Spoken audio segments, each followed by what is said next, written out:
Canada's Native American heritage is deeply rooted in the diverse and rich cultures of Indigenous peoples who have inhabited the land for thousands of years. These groups are essential to the identity of the nation, since they have distinctive languages, customs, and history.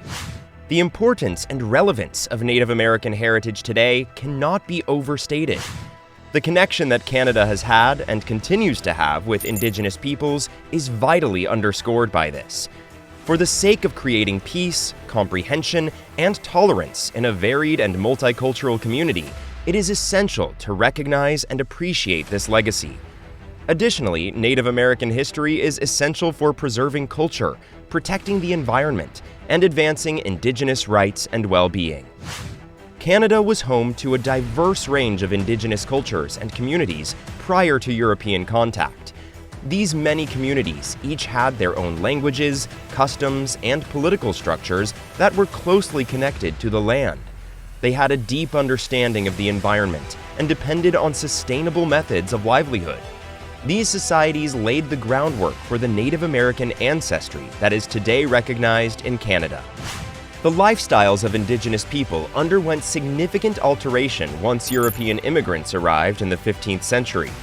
During this time, Indigenous tribes were uprooted, new illnesses were discovered, and their customary areas were invaded. The social and economic environment for Indigenous communities was drastically changed by the fur trade, missionary activities, and the emergence of colonial organizations. Indigenous rights and land claims were significantly impacted by the treaty negotiations that took place between Indigenous nations and the Canadian government starting in the 18th century and continuing into the 20th.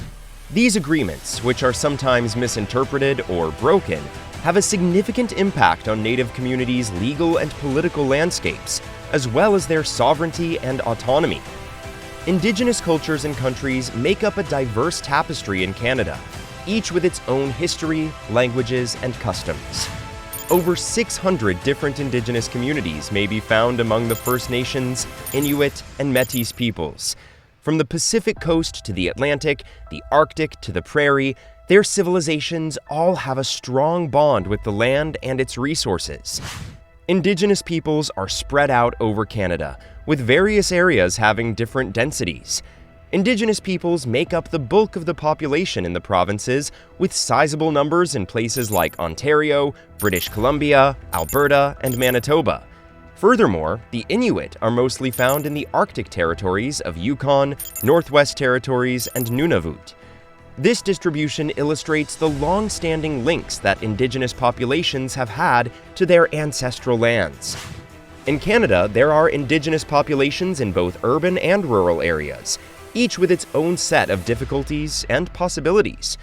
Indigenous people have been moving to cities in increasing numbers for greater access to services, economic opportunities, and education. To serve the particular needs of these communities, urban Indigenous groups and initiatives have formed. While rural Indigenous people often preserve a close connection to the land, they also face unique problems in terms of infrastructure, healthcare, and economic prospects. For Native American communities in Canada, the revival of Indigenous languages and traditions is of utmost significance. The preservation of cultural identity and traditional knowledge depends on language. The teaching, recording, and transmission of Indigenous languages are crucial components of cultural revitalization. Programs and institutions dedicated to language revitalization are crucial to maintaining these linguistic gems and guaranteeing their survival for future generations. Native American storytelling, music, and art are effective forms of cultural expression. These creative expressions are an essential component of Indigenous culture and are often used to communicate ancestor knowledge, histories, and spiritual ties to the land. These artistic manifestations, which range from traditional art and crafts to modern Indigenous artists, help close the gap between the past and the present while honoring cultural variety and building cultural pride. Museums, galleries, and cultural centers are just a few examples of the cultural institutions that play a big part in protecting and exhibiting Indigenous history. The public may learn about the many Native American cultures and history through these institutions. Additionally, cultural occasions like festivals and powwows provide Indigenous groups the chance to unite, celebrate their customs, and share their cultural practices with a wider audience, which promotes cultural awareness and preservation. Numerous Indigenous communities in Canada continue to struggle with issues including unemployment and poverty. These problems have been exacerbated by historical injustices, a lack of economic opportunity, and physical isolation. Targeted policies and investments that work to increase economic opportunities and lower poverty rates among Indigenous communities are needed to address these discrepancies. For many Indigenous communities, access to high-quality healthcare and education is still an issue. Indigenous youth's chances are hampered by disparities in educational attainment, particularly lower high school graduation rates. Similar to that, Indigenous communities could not get the health care they need in certain rural or neglected places.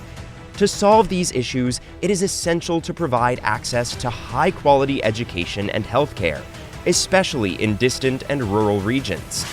Indigenous communities often have poor housing and infrastructure, with congested and insufficient living circumstances. Health concerns are associated with inadequate infrastructure, particularly water and sewage systems.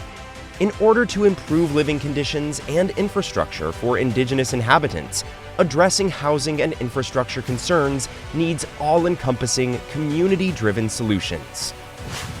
Negotiations over land claims are an important part of Indigenous rights and self-determination. Indigenous groups in Canada are still pursuing self-government agreements and land claims in an effort to be recognized for their historic territory and the right to control and use the resources found there. This procedure is crucial for making up for past wrongs and strengthening Indigenous people.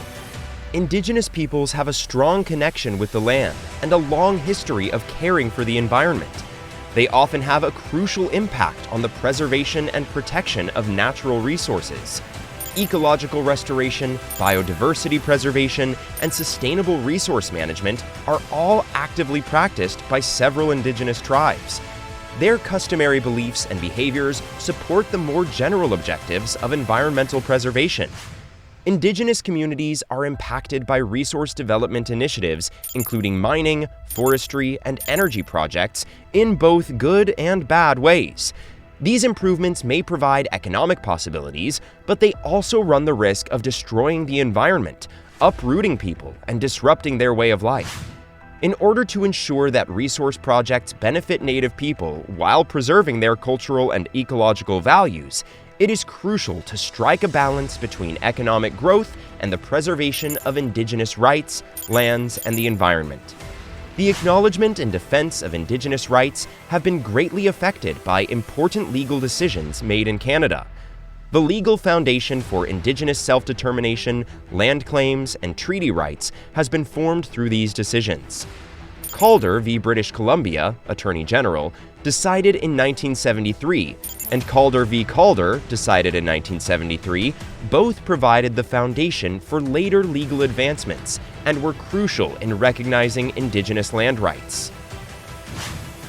The legacy of residential schools in Canada led to the establishment of the Truth and Reconciliation Commission, TRC.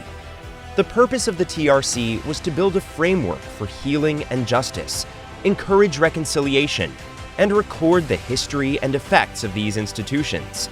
The work of the TRC, including the publication of its final report in 2015, was crucial in recognizing the historical injustices experienced by Indigenous peoples and in stimulating discussion on the best course of action.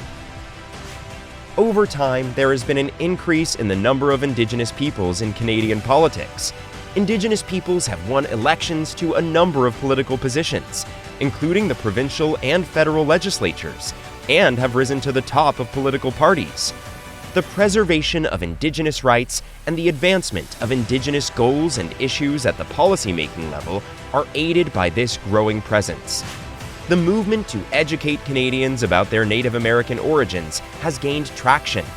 The public is intended to be informed about the vast range of Indigenous cultures, histories, and contributions via museums, cultural institutions, and educational initiatives. Stereotypes must be busted, and better understanding must be promoted via public events, seminars, and multimedia campaigns. A crucial first step toward rapprochement and respect for one another is the development of cultural sensitivity and understanding. The importance of accepting cultural variety, particularly Indigenous traditions, is becoming more and more apparent to Canadians. Acknowledging past wrongs, comprehending Indigenous perspectives, and honoring customs are necessary for this. Addressing problems like cultural appropriation and encouraging moral interaction with Indigenous tribes are additional examples of cultural sensitivity. Native American ancestry in Canada is a living legacy that is intricately entwined with the national identity. The continuing and historical link between Indigenous peoples and the country is constantly brought to mind by it. Its importance goes beyond cultural preservation to promote harmony, respect, and understanding. Continued assistance and collaboration with Indigenous communities in Canada are essential. Support for Indigenous peoples should include acknowledging and upholding their rights, resolving socioeconomic inequalities, and cooperating to promote their welfare and right to self-determination. For a more inclusive and fair society, effective relationships must be created and maintained. That's all for this video. We'll be back soon with another informative video. Don't forget to like and share this video. To keep exploring ancient history together, make sure to hit that subscribe button. Until next time!